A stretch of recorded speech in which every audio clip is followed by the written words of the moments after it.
Hey everyone, welcome to the very beginning of my Q&A series. This is the first time I've ever done anything like this actually. I'm pretty new to doing Q&As surprisingly, and I don't even know if I'm going to continue to call this a Q&A series or if I'm going to switch to like AMA for Ask Me Anything or Ask MGF, but I wouldn't want to copy Ryan without asking, so here we go. Now I did announce this over on Patreon first, so I've got a handful of questions to go through from them, and then I'll get to Instagram DMs shortly thereafter. And beginning with Joe Yorio or Rio, or I can't pronounce names. This is I'm Italian and I can't pronounce this name, but he's been a great supporter for a very, very long time and a great dude. Why is the channel named Michaelmgf if your name is Ross? Saw on Instagram a while back where a person asked you the same thing and you said, quote, "I don't even know anymore." To be honest, I don't know anymore. I do. It's a very simple story actually. I started out my channel in 2007 and I wanted to be BrickQuest Studios, which it was kind of the thing at the very beginning of LEGO YouTube back then. Everybody was a stop motion animator and everybody was something studios or productions, and I never got the email confirmation. 9 years old, never got the email confirmation. My dad already had a YouTube account, and so I got Michaelmgf, and it's Michael and then his initials. But of course now, all these years later, it's since been rearranged from MGF Customs and Reviews to now just MGF Customs. Emeraldist07 Customs asks, do you think you will ever set up a P.O. box? Yes, probably. I just don't know when. I should do that though. Skywalker501st, who I actually had the pleasure of meeting in person at Celebration Chicago last year, asks, back in the old days, what showcase did you work the hardest on to get done in time to be showcased on the same day as the release? Super cool idea, Ross. New videos, man. Thanks.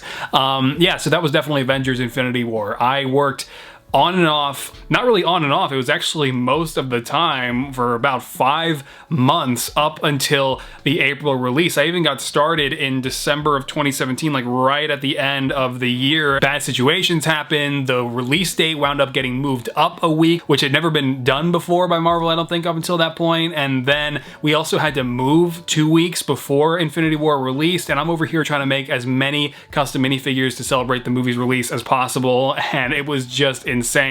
And I actually worked on those minifigures, like I was finishing up the last 2 days before it was really time to start shooting, and I worked on the Infinity War showcase through the night actually. I did not sleep that day because it was not just the massive Infinity War showcase that I had to shoot for like 2 or 3 days prior, but it was also, you know, setting up my website that I launched at the time, or setting up my Patreon, which I also did for that video, and then editing the whole thing together. I worked straight through the night, and I don't think I finished until like somewhere between like 12 and 3 p.m. the day Infinity War came out, and then it was just hop in the car. But 2016 was also pretty bad. Trying to do showcases for Batman vs. Superman, Captain America Civil War, X-Men Apocalypse, which fell through and wasn't finished until 10 months later, and then Suicide Squad, and then Rogue One. It was just, 2016 was really packed for me, and that was all equally insane, but Infinity War I think takes it. Josh Mendick asks, where do you find the backgrounds for your showcases? Yeah, so I basically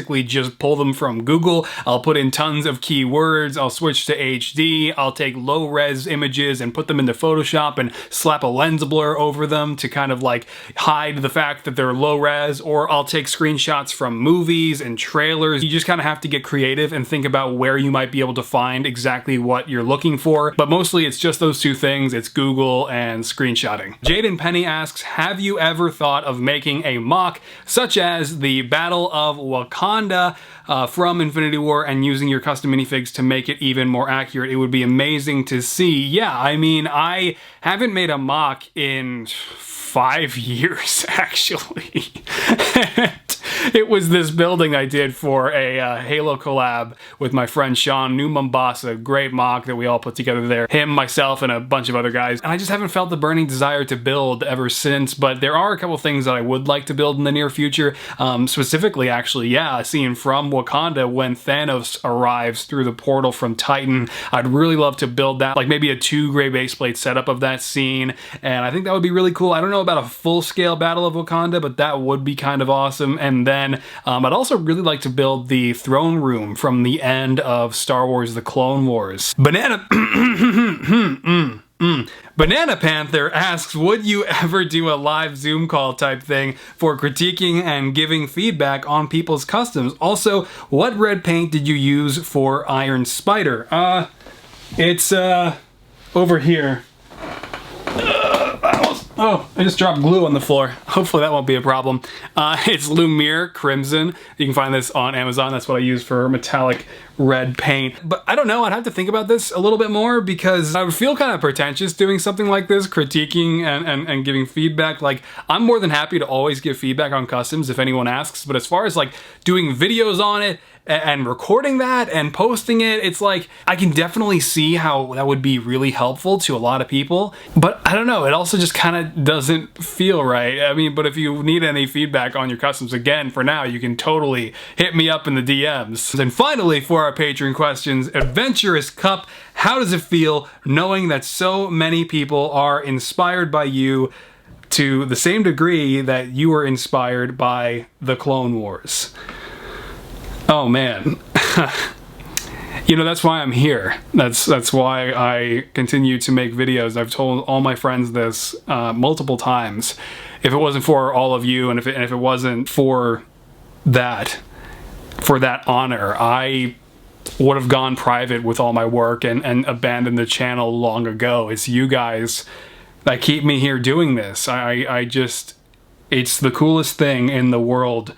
The connectivity that YouTube and platforms like this allow, that we can hop on here, make things and celebrate things and inspire each other from anywhere in the world. And the fact that I get to do that for some of you is a huge privilege. And it's kind of the last thread that keeps me going at certain times. So that might be a little deep, but I really appreciate that, man. And thank you to all my patrons for their support. It genuinely blows me away that there are so many of you guys over on there that are just so passionate about the work as much as I am to contribute and hopefully help me build this into something bigger and, you know, more awesome. So now, because this is the very first episode and there obviously wasn't a comment section for Q&As previously to this, I'm taking the first questions off of my Instagram story, but after this I'll be taking comments from down below right here on this video, and that's how it's going to work going forward. Now, going into the Instagram story, we've got an ungodly number of questions. Oh my god, thank you all.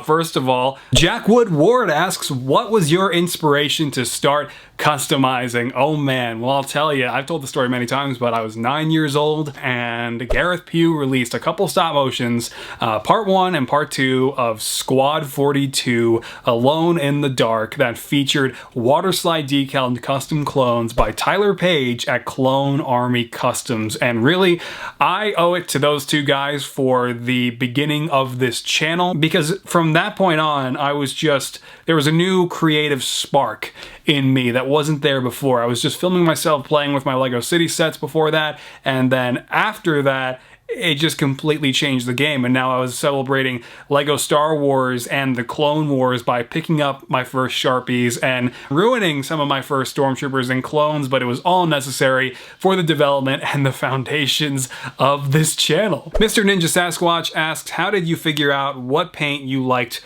to use? Well, it's pretty simple, actually. My mom one day came home when I was Sharpieing clones in 2009 or 10 or whatever, and after I didn't like Tester's oil-based paints and they were just a little too toxic and didn't like the thinner and everything that needed to be used, she brought home like these folk art enamel paints that were really rocky and clunky, and that got me more and more interested in paints, and then eventually went to Michael's and discovered basic water-based acrylic paints, which I have been using ever since. By the way, I'm not looking at these in any particular order. I'm literally just kind of scrolling and just picking them as I go, just so it's kind of a bit more fair. Love K Harry asked, don't know if I said that right, can you do a custom video on glossing?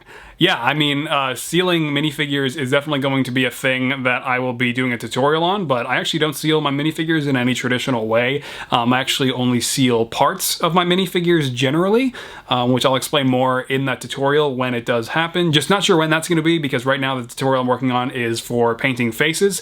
I've actually been painting Pedro Pascal's face just yesterday and into today. I have to finish the facial hair on that. Lego Fireformers asks, what is your overall favorite Lego set? That is definitely the AT TOT with Republic dropship, but I also have not built the Millennium Falcon yet. It's been sitting in my living room for months, the UCS one, so maybe it'll wind up being that. Then Renner0706, why did I say it that way? Don't know. What figure took the longest to make? Oh man, what a question. Honestly, the figure that I always point to that took the longest to make was Gladiator Hulk in 2017 for Thor Ragnarok. I just worked on that for like 2 months, fairly consistently if I recall, and it was just an incredible amount of work. But otherwise, like regular minifigures, it was probably either Arthur Morgan from Red Dead Redemption 2 or Spider-Man PS4, a couple of the handful of minifigures I did last year. Skelly Customs asks, next tutorial, when and what? Yeah, so it's actually going to be coming out probably tomorrow or Saturday,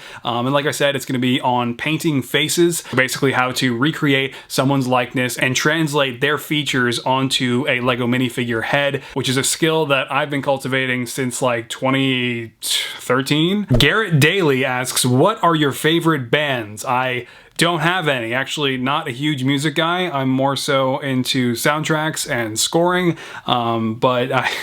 yeah. Nathan O. Smith asks, what Mando figure will you be making and when are you planning on starting? Yeah, so by painting Pedro Pascal's likeness for The Mandalorian, I already have started, but I'm finally doing my own Beskar Mandalorian and Baby Yoda for the release of The Mandalorian Season 2's first episode on October 30th, and you'll see the progress for those over on the Patreon page and then on here as I continue to work on more and more critical elements of each of those figures. And you know, so kind of how I did the Nano Gauntlet video, I'll be doing stuff like that, and that's kind of a new thing on the channel too, so I'm excited to keep that going. Hero of Collectors asks, do you still collect Marvel Legends figures? I absolutely do. I've never really been like a diehard who goes through each wave and gets each one to make every single buildable figure, even though there are some pretty important characters I've missed out on by not doing that. But yeah, I do still collect the single carded ones. The most recent one I got actually was Black Widow from the upcoming Solo movie, and I do have an Avengers Endgame display that I've been updating pretty recently right next to me that you'll see in my room tour. GC Bricks asks, any figures planned for Halo Infinite? I mean, of course, I would love to make the new Master Chief. It's just I did miss out on the Minifigs casts of his amazing sculpt, so not sure how I would go about doing the armor, but maybe, here's hoping. I don't talk about it a lot, but Halo, like Star Wars and the Clone Wars, is just always a huge part of who I am, and yeah, so I mean, I'm really hoping I'll have the chance to do that come 2021. Jaden833 asks, I've been watching since 2013. What is the most detailed Lego part you've painted? Yeah, I actually just did it. It was Black Panther's tribute helmet to honor Chadwick Boseman after his passing. Otherwise, I would just point to any number of my Suicide Squad minifigures from 2016. That was some of the most detailed and intense painting I've still ever done to this day. XT Minifigures asks, is Procreate toxic? That's actually a really good question and something that I should have included in that tutorial. I always find myself like catching little tiny things like that I really should have included. That's been my experience anyway in making the first 2 tutorial episodes, and so I'm going to try to be a bit more thorough with painting likenesses so I don't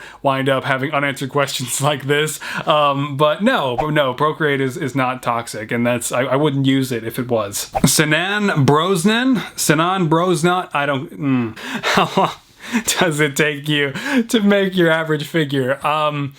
Yeah, so it really depends. It depends on the figure. I mean, if I'm doing something very simple like a half custom, then I can do it in 2 days. If it's something highly complex like a Black Panther helmet that even while I'm painting fast and efficiently, it took me almost a week of pretty consistent work. And that's why really highly detailed minifigures like the ones you saw me showcase for Avengers Endgame last year, or really just any figures that I do, it does depend on how much detail you're dealing with, how much needs to be sculpted, because when you're also doing a lot of sculpting work, that amount of sculpting work can be like basically making a second figure all in one. There's a huge variety of factors, but generally, if I'm working consistently, it's about 2 weeks to a month, if not more, of on and off work. The Rookie Wookie, I like that name.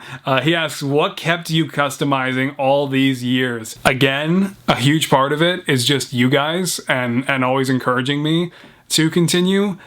But I've also just never lost that drive. Ever since I was 10 years old, I've always wanted to make the next figure. I've always wanted to see my favorite characters from the things that I love recreated in Lego. It's just something I've never lost. I can't describe it. I just always want to see my favorite characters in Lego. And finally, The Fly Customs asks, what is the hardest part about making a figure to you? So yeah, that is probably the sculpting. Sculpting is just so tedious and so time consuming. That is probably the hardest part. And then when there's just like a ton of paintwork to the point where it becomes a real drag, like this guy who is just like a huge big fig who I have to paint the whole suit onto, and it's just really a lot of doing this, where I'm just basically continuing this design all over the big fig and the arms. You know, it's just so much paintwork, and it definitely, that can get a little bit repetitive, but repetition is definitely another thing too. Just repetition in and of itself, just doing the same thing over and over again gets really, really tough, and I hate doing that, and I always try to dodge repetition if I can. But yeah, no, sculpting for sure. It's my weakest skill as a minifig customizer. But yeah, that is going to do it for my very first Q&A. Honestly, after doing YouTube all these years since I was 10 years old, it's pretty cool to finally just do a straight up Q&A. I never really did one prior to this. I mean, I did do a 4.5 hour long Q&A where I was just answering questions non-stop with my buddy Corey from Kessel Run while building the Razor Crest a couple days ago. So that was kind of fun. However, thank you all so much for submitting your questions, especially of course to my patrons who are so generous in all of their support of my work. And of course, you can definitely check that out if you're interested in seeing all my new minifigures first, along with some more in-depth videos that go way more into the process than I'm otherwise able to in the shorter videos on here. So it's definitely a good time. And again, I only took questions from Instagram this time because it was the first episode and I didn't have a comment section to pull from yet. But now, going forward, be sure to drop your questions for the next episode down below. So thank you all so much for watching and sticking around and hanging out with me on this Thursday. It has been a good time, and I will catch you next time. So take care and keep creating.